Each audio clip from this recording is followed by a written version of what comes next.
Hi guys. इस video में मैं आप लोग को 9 ऐसी बातें बताने वाला हूँ जिसको कि चेक करके ही आपको अपने घर का प्लास्टर वर्क करवाना है।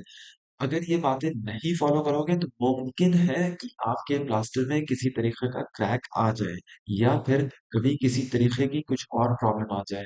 तो इसीलिए जो 9 बातें मैं बता रहा हूँ वो बहुत ही इंपॉर्टेंट है कंस्ट्रक्शन पॉइंट ऑफ व्यू से। ठीक है, चलो बिना देर किए हुए स्टार्ट करते हैं अपने वीडियो को। तो सबसे पहला और सबसे इम्पोर्टेंट पॉइंट है कि जो भी आपका प्लम्बिंग वर्क है या फिर जो भी सैनिटरी वर्क है, प्लास्टर वर्क के स्टार्ट होने से पहले सारा प्लम्बिंग वर्क या फिर जो भी सैनिटरी वर्क है उसको कंप्लीट करवा लो। दूसरा पॉइंट है कि आपको जहां भी प्लास्टर करना है वहां पे आप उस एरिया को पहले साफ सफाई कर लो। ठीक है, जैसा कि आप सामने देख रहे हो, जो भी एरिया है उसको साफ सफाई कर लो। उससे क्या प्रॉब्लम है ना कि जितना भी लूज मटेरियल होता है, जो भी वॉल सरफेस पे लूज मटेरियल लगा रहता है ना, वो सारा का सारा छिड़ जाता है। और उसके बाद प्लास्टर करोगे तो वो अच्छे से बॉन्ड बनाता है ब्रिक मेसनरी के साथ। ठीक है, सो दूसरे पॉइंट में साफ सफाई करवा लेना है। तीसरे पॉइंट में क्या करना है आपको, अपने ईंटे को पूरे अच्छे तरीके से उसको गीला कर लेना है। और इसको गीला करने का पर्पस ये है ना कि इतना ब्रिक जो होता है वाटर अब्सॉर्बिंग कैपेसिटी होता है इसमें। अगर आप मान लो बिना वेट किए हुए इसको आप अगर इस पे प्लास्टर चढ़ाओगे, उसमें जो भी वाटर कंटेंट होगा, उस मसाला में जो भी वाटर होगा, वो ब्रिक्स उसको अब्सॉर्ब कर लेगा। और उसकी वजह से उसके प्लास्टर के मसाले में अच्छे से केमिकल रिएक्शन नहीं हो पाएगा, जिसकी वजह से वो प्रॉपर अपना स्ट्रेंथ अचीव नहीं कर पाएगा। और फिर रिजल्ट में प्लास्टर में क्रैक आ जाएगा।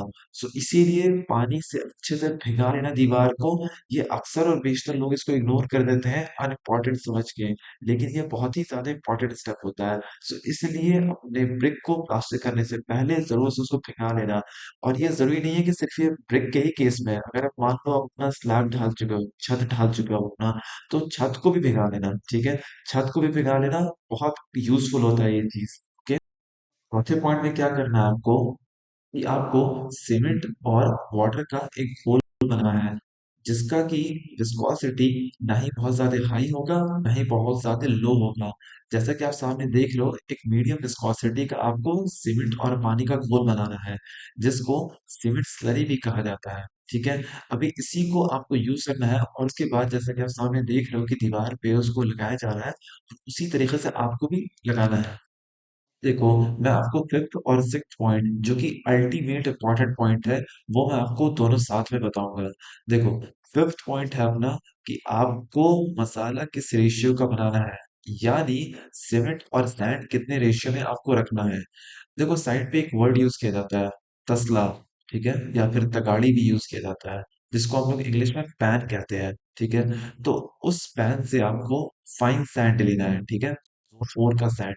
जोन 4 का सैंड इंडिया में सबसे फाइन सैंड होता है। ठीक है, तो जोन 4 का सैंड आपको यूज करना है प्लास्टर वर्क के लिए। और इस केस में आपको अगर मान लो अपना घर बना रहे हो, तो 1:4 रेशियो रखना। ठीक है, 1/4 रेशियो रखना। अगर आप एक पैन सीमेंट यूज करते हो तो उस पे 4 पैन सैंड यूज करना। ठीक है, बेस्ट रिजल्ट आता है इस पे आपका बेस्ट रिजल्ट आता है। और ये सालों साल, मतलब कह के चलो कि आप 40 से 50 साल तक कोई क्रैक नहीं दिखेगा, कोई भी क्रैक नहीं दिखेगा प्लास्टर में।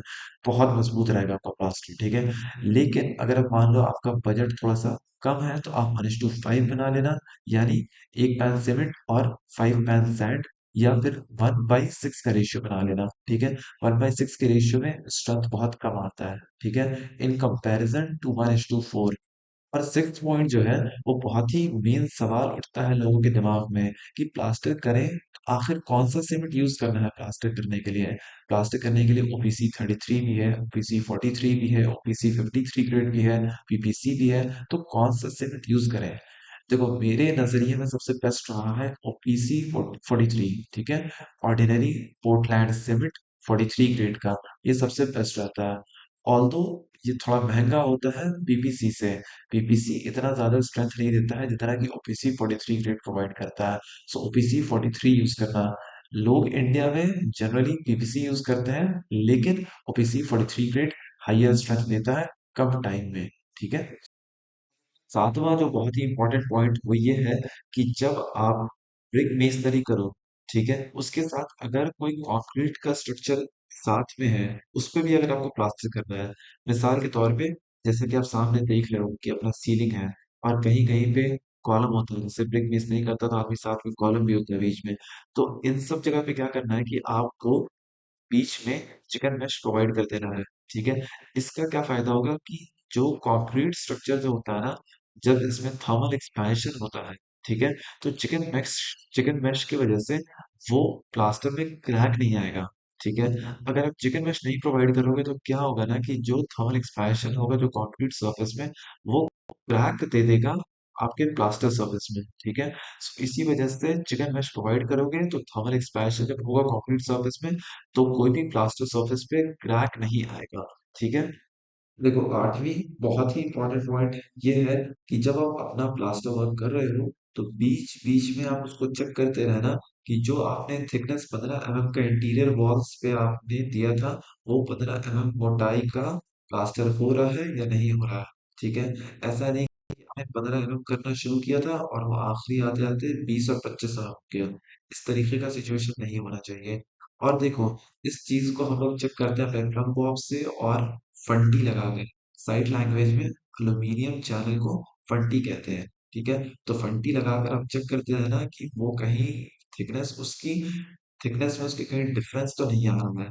इस चीज को चेक करते रहना। ठीक है, और यूनिफॉर्म थिकनेस उसका मेंटेन करना, क्योंकि कल को जब आप प्राइमर पुट्टी और ये सब पेंट जब करवाओगे ना, तो उस टाइम पे इसका फिनिश जो है ना, इसका जो फिनिशिंग होता है वो बहुत ही स्मूथ आता है। ठीक है, सो ये सारा कमाल प्लास्टर का रहता है कि प्लास्टर अगर एक मोटाई का हुआ हुआ रहता है पूरे दीवार पे, तो पुट्टी का फिर प्राइमर का और पेंट का बहुत ही बेहतरीन लुक आता है दीवार पे। ठीक है ना, नौवां पॉइंट आखिरी पॉइंट, और ये देखो बहुत ही इंपॉर्टेंट पॉइंट है कंस्ट्रक्शन पॉइंट ऑफ व्यू से। देखो क्या करते हैं इसमें कि जो अपना प्लास्टर वर्क किया है हम लोगों ने, उसका कॉर्नर सरफेस जो होता है उसको शार्प नहीं रहते देते हैं। ठीक है, उसका शार्पनेस रिमूव कर देते हैं। किस तरीके से, तो हम लोग उसको थोड़ी सी कटिंग कर देते हैं मसाले की। ठीक है, कटिंग करने की वजह से क्या होता है कि वो थोड़ा सा राउंड सरफेस हो जाता है, और राउंड सरफेस होने का मतलब है कि उसका जो सरफेस एरिया है वो इंक्रीज कर गया है। ठीक है, सो कॉर्नर सरफेस को कभी भी शार्प मत रहने देना। शार्प होने की वजह से उसका जो सरफेस एरिया होता है वो कम होता है, और उसकी वजह से उसमें कम स्ट्रेंथ होता है और उसके टूटने का चांस जल्दी मिल जाता है। ठीक है, और इसीलिए आप उसके कॉर्नर सरफेस को राउंड बना देना, जिससे उसकी सरफेस एरिया जो है वो इंक्रीज हो जाता है और उसका स्ट्रेंथ ऑटोमेटिकली इंक्रीज हो जाता है। ठीक है,